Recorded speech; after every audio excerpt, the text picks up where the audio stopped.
Vamos falar da Petrobras agora. O ex-senador Jean Paul Prats foi aprovado pelo Conselho Administrativo da Petrobras como presidente interino da estatal. Sobre este assunto, a gente conversa agora com o economista Gustavo Cruz. Muito bem-vindo, Gustavo. Boa tarde para você. Boa tarde para toda a equipe. Muito obrigado pelo convite. Gustavo, o nome de Jean Paul Prats foi uma indicação do presidente Lula e a gente já vinha acompanhando, que a aprovação era quase certa. Qual é o sentimento do mercado em relação a Prats? Eu entendo que o primeiro sentimento é de desconfiança, um receio de que a gente vai voltar a práticas antes de 2016, ou seja, pré-Temer, como estava sendo tocado a Petrobras no governo Dilma, no qual a Petrobras dava prejuízo, não conseguiu ter o seu balanço auditado. E isso acaba sendo negativo tanto para os acionistas da Petrobras, quanto para o Brasil como um todo em termos fiscais, dado que a gente viu nos últimos anos surpresas positivas fiscais de arrecadação nas estatais, que voltaram a dar lucro. Em última instância, a própria população brasileira é beneficiada quando as estatais vão bem, visto que sobra mais recursos para investir em educação, segurança, saúde, e quando as empresas estatais estão indo mal, você acaba tendo que pagar até mais impostos, eventualmente, para amparar algum tipo de efeito negativo. Eu estou me alongando um pouquinho, mas por que essa desconfiança? Quais práticas seriam essas? Então, o Prats, nas últimas entrevistas, nos últimos meses, ele próprio mencionou que pretende parar totalmente com o processo de desestatização, que ele pretende acabar com a política de paridade internacional de preços e que também um terceiro elemento seria voltar a investir em alguns setores que não são o foco da Petrobras, que não são óleo e gás, como a gente viu no governo Dilma anteriormente, quando a Petrobras, mais uma vez, em vários anos, tentou entrar na indústria naval e não funcionou tão bem. Então, esses elementos despertam uma desconfiança. Gustavo, para essa entrevista a gente conta também com o nosso comentarista, o Diogo Schelp. Bem-vindo, Diogo. Gustavo, uma das questões que devem mudar com a gestão de Jean Paul Prats é a questão do pagamento de dividendos aos acionistas. Obviamente que a União, como maior acionista, acabará também perdendo arrecadação. Por outro lado, o argumento que se usa é que com esses pagamentos de dividendos altos, a empresa tem menos dinheiro para investir. O senhor concorda com essa avaliação?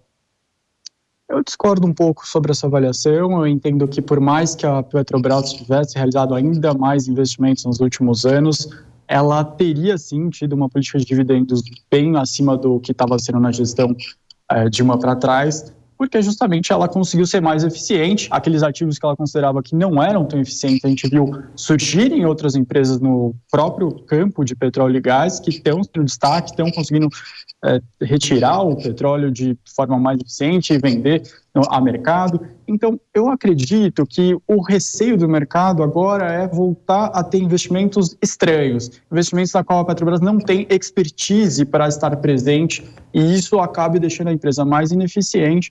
E de uma forma ou outra você pode falar, mas vai investir mais, vai gerar mais empregos. Tudo bem, mas no final do dia pode ser que ela tenha um resultado tão pior que vai faltar em outra parte. Vamos falar novamente com o economista Gustavo Cruz. Gustavo, essa eleição a gente vai ter agora dia 1º de fevereiro, eleição na Câmara e no Congresso. Essas eleições, isso tudo movimenta muito o mercado financeiro também, né? Movimenta bastante, dependendo de quem vencer, a gente sabe que a pauta que vai ser colocada para votação pode ser uma ou pode ser outra totalmente diferente ao longo dos próximos meses. E a gente sabe que existem alguns temas que são bem olhados com lupa pelo mercado financeiro para os próximos meses. A gente sabe que a reforma tributária, a nova regra fiscal, então tudo isso vai ser acompanhado com muito detalhe, dado que um vencedor tiraria, colocaria mais rápido, enfim. A gente está sempre de olho em Brasília porque vários temas acabam impactando diversas ações ou mesmo as moedas e as taxas de juros. Diogo? Acho que vale a pena retomar a questão da Petrobras, A gente sabe que além da questão do preço, que o Prats diz que não vai ser um subsídio, mas vai ser algo diferente do que existe atualmente. Existe a questão da venda de ativos da Petrobras, a venda de refinarias, que é algo que o Prats é contra, o PT é contra, mas fala-se até em recomprar ativos. O que isso significaria na prática e qual seria o impacto disso? Eu acredito que traria uma insegurança jurídica grande, porque a gente não sabe como que vai ser feito essa recompra, se você vai tirar competidores que surgiram, competidores que estão fazendo sucesso. Não é que a gente está falando daqueles competidores de 10, 15 anos atrás que realmente eram muita apresentação e pouca prática mesmo. Então, recentemente, deu-se oportunidade e várias empresas estão funcionando muito bem no mercado brasileiro. Então, recomprar ou voltar a ter uma Petrobras colocando sua participação em muitas áreas pode trazer não só a Petrobras ineficiente, mas o próprio mercado inteiro de petróleo e gás começar a ficar ineficiente e no final quem paga a conta a gente sabe que é a população brasileira, porque a conta fica mais cara na bomba de gasolina, seja na conta de gás, enfim, a gente entende que não é o melhor dos caminhos. Sobre o primeiro ponto da sua fala, eu concordo, acho que existem alternativas para momentos de maior flutuação do preço. Quando o preço do petróleo subir muito, a gente vê ideias como o Adriano Pires, que quase foi presidente da Petrobras no ano passado, de se criar um fundo de estabilização para momentos mais complicados, né, mais caros para a população. Mas existem outras ideias também de simplesmente atuar sem nenhum tipo de pré-determinação que podem deixar ainda mais instável e o mercado mais desconfiado do que vai ser a saúde da Petrobras.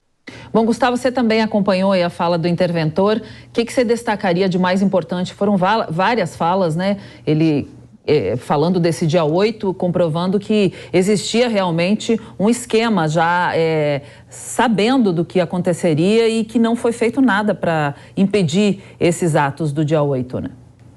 Eu entendo que isso bate no mercado financeiro porque existe uma imagem no Brasil que acaba sendo passado ruim em termos de estabilidade política. A gente viu entre o primeiro e o segundo turno uma reação forte de alguns investimentos, de alguns ativos brasileiros, e eles eram motivados pelo investidor estrangeiro, que temia justamente imagens como essa que a gente acabou acompanhando agora, que fossem ocorrer no primeiro turno das eleições. Então, quando não acontece, o investidor estrangeiro que não entende tão bem o que está acontecendo aqui dentro do Brasil, ele fala, bom, acho que as coisas estão mais pacificadas. Agora, quando acontece em janeiro e a gente vê todos esses relatos de que poderia ser evitado, ou de que, enfim, de reclamações para todos os lados, a gente vê que volta aquela preocupação do investidor estrangeiro para o Brasil. Então, por isso, o fluxo acaba sendo até mais negativo. O investidor fala, bom, parece que as coisas estão mais turbulentas do que eu imaginava, não vai ser tão tranquilo assim, eu não entendo tão bem. Eu posso fazer até um paralelo só para finalizar meu raciocínio. Agora aqui na América do Sul a gente está vendo um momento mais caótico no Peru. Agora, quantos brasileiros realmente entendem e conseguem traduzir a situação? Poucos. O Brasil não é lista de prioridade para um investidor grande da Europa ou dos Estados Unidos, ele está lá para baixo. Então ele vê esse tumulto, ele prefere esperar para ver como que vai se desenvolver e depois entrar aqui, o que é problema para a gente em termos de investimento direto ou mesmo investimento nas próprias empresas listadas. Muito bem, a gente conversou então com o economista Gustavo Cruz. Gustavo, foi meio atípica a entrevista que a gente teve essas interrupções, mas é tudo que vai acontecendo na hora, né? Então, obrigada aí pela sua participação. Uma boa tarde para você, bom fim de semana.